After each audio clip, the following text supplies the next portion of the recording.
Bienvenue dans ce podcast inspiré du livre Exprime ta passion et suscite des vocations, qui est un outil de développement personnel qui vous accompagne dans votre aventure entrepreneuriale. Je vous souhaite d'ores et déjà un très bon confort d'écoute.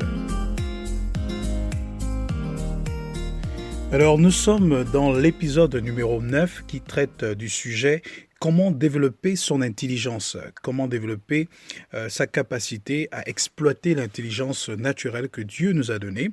Et c'est un sujet très intéressant et très important. Pourquoi ? Parce que en tant qu'entrepreneurs, nous sommes des personnes qui créent de la valeur, donc nous sommes des créateurs de valeur, de créateurs de richesses, de créateurs aussi de changement. Nous apportons un changement dans un secteur, mais aussi chez une communauté par les initiatives que nous prenons ici et là au quotidien. Nous sommes dans un monde aujourd'hui qui subit de grands bouleversements multisectoriels, multiculturels. Et bien sûr, on peut bien se poser la question, qu'est-ce qui peut être à l'origine d'un tel phénomène ? Eh bien, aujourd'hui, il y a plusieurs raisons qu'on peut utiliser pour donner une justification à ce fait. On peut parler de la mondialisation, on peut parler de la technologie. Bref, tous ces différents facteurs-là sont impulsés par un dénominateur commun qu'on appelle l'information. Aujourd'hui, l'information est à la base du changement et à la base de tous ces bouleversements que nous observons dans nos sociétés. Et quand on parle de bouleversement, ça peut être dans son sens péjoratif, dans son sens négatif, tout comme dans son sens positif. Mais nous allons rester particulièrement dans le contexte de ce qui est positif, parce que c'est ça justement, nous sommes des personnes passionnées, nous sommes des personnes qui vont apporter de la valeur, donc nous restons connectés sur ce qui est constructif. Alors, l'information est la base de tout.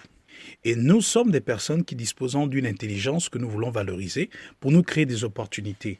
Mais comment est-ce que nous traitons les informations que nous recevons au quotidien ? Comment est-ce que notre cerveau arrive à tirer quelque chose qui peut nous profiter de façon durable, mais aussi de façon à susciter de l'impact par les initiatives qui pourront en découler ? Donc, c'est ce dont il s'agit ici.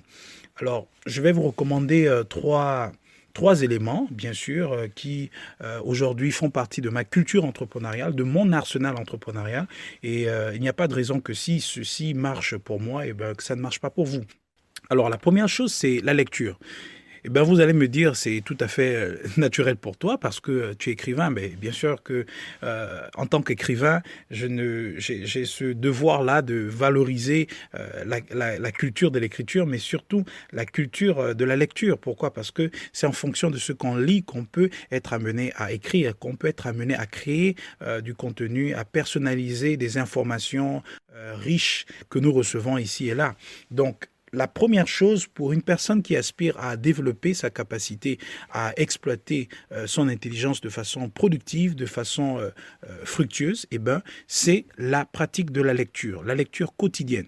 La lecture de tout ce qui peut nous susciter en nous cette émotion que nous avons en commun, c'est-à-dire la passion.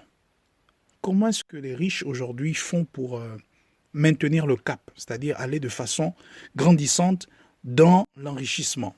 Quand vous allez sur Internet, vous regardez sur YouTube, qui est aujourd'hui ce réseau social là, qui est le plus fréquenté d'ailleurs par les internautes, qui accordent un intérêt assez soutenu à émettre des recherches là-dessus, vous allez vous rendre compte que les riches ne sont pas riches parce qu'ils ont beaucoup d'argent. Les riches sont riches parce qu'ils ont développé l'habitude de faire travailler leur cerveau, faire travailler leur intelligence. Parce que nous avons tous de l'intelligence. Mais ce qui distingue un riche d'un pauvre, c'est la capacité que l'un a à exploiter l'intelligence que Dieu lui a donnée en fonction des informations, bien sûr, qu'il reçoit. Donc, la lecture ici, pour revenir sur l'essentiel de ce point-là, la lecture constitue donc un élément qui nous permet de recevoir de l'information. Et je l'ai déjà plusieurs fois signalé que Une personne ne peut pas écrire un livre si elle n'a pas de l'expérience, si elle n'a pas une connaissance, si elle n'a pas une expertise dans son domaine, si elle n'a pas une expertise confirmée dans son domaine.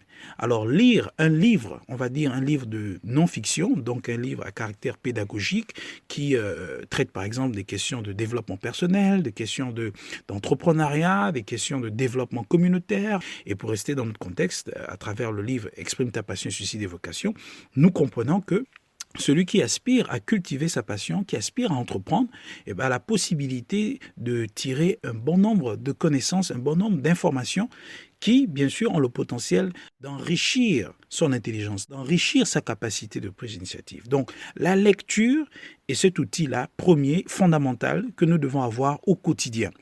La question que je vais vous poser, c'est de savoir si vous avez une bibliothèque chez vous.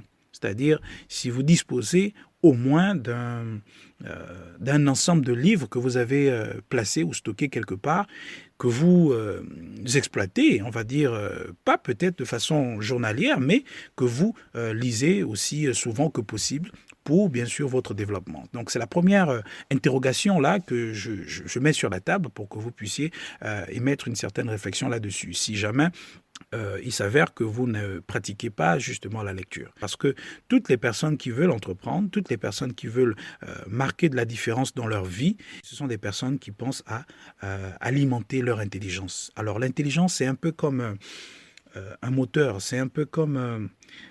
c'est comme une personne, hein, je vais prendre beaucoup plus cette image-là. C'est une personne qui a besoin d'être nourrie. Lorsque nous ne lisons pas, intellectuellement parlant, nous nous appauvrissons et nous n'allons pas dans le plan de notre destinée et nous n'allons pas être des personnes... il sera difficile pour nous d'être des personnes accomplies, d'être des personnes épanouies, parce que tout dépend de l'intelligence que nous avons. Je ne sais pas si vous avez déjà entendu parler de ce dicton-là, qui est d'ailleurs scripturel, on va dire, on le retrouve dans les Saintes Écritures, qui dit que tel un homme pense, tel il est. C'est-à-dire, vous êtes ce que vous pensez. Or, votre pensée est influencée par les informations reçues ici et là, et ces informations-là, bien sûr, doivent faire l'objet d'une certaine sélection.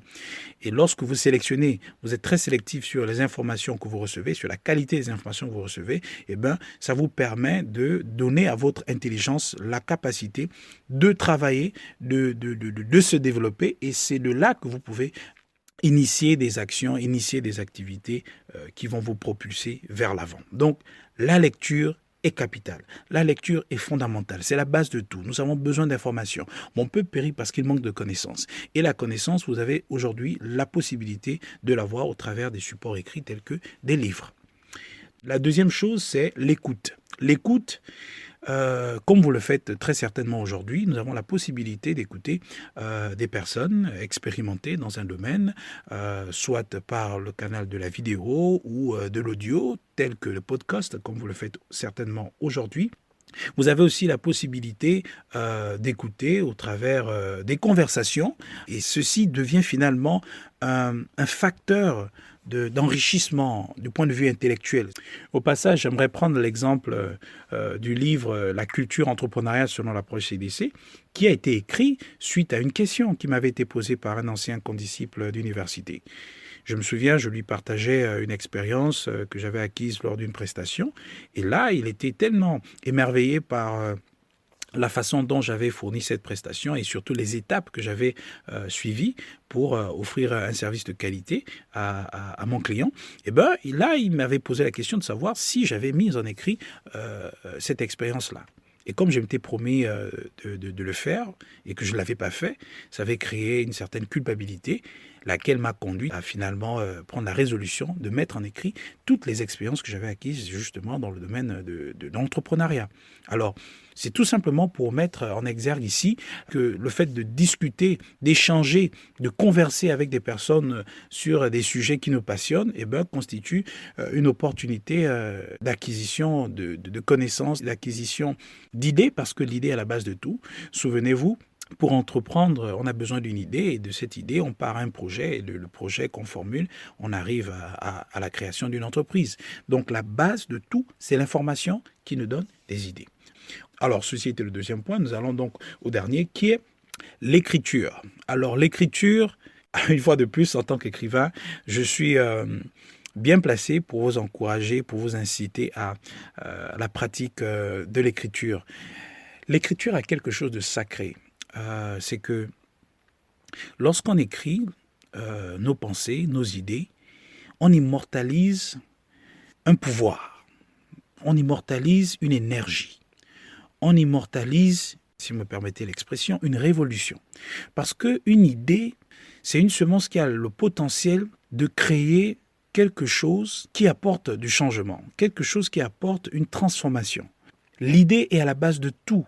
Écrire nous permet non seulement d'immortaliser les informations que nous recevons, elle nous permet aussi de pouvoir constituer une base sur laquelle on peut s'appuyer pour développer, pour renforcer ces idées-là, pour les améliorer. C'est ce dont il s'agit. Une personne qui veut développer son intelligence, c'est une personne qui immortalise les idées qu'elle reçoit. Et bien sûr, vous pouvez le faire au travers de la pratique du journaling. Donc, vous avez un journal dans lequel vous inscrivez toutes les idées qui vous passent la tête. Vous n'avez pas forcément besoin d'une méthodologie bien choisie pour pratiquer du journaling. Vous avez tout simplement besoin d'un carnet et d'un stylo pour écrire ce que vous avez comme pensée originale, comme pensée de création de richesse, de création de valeur. Par ailleurs, nous avons aussi la technologie.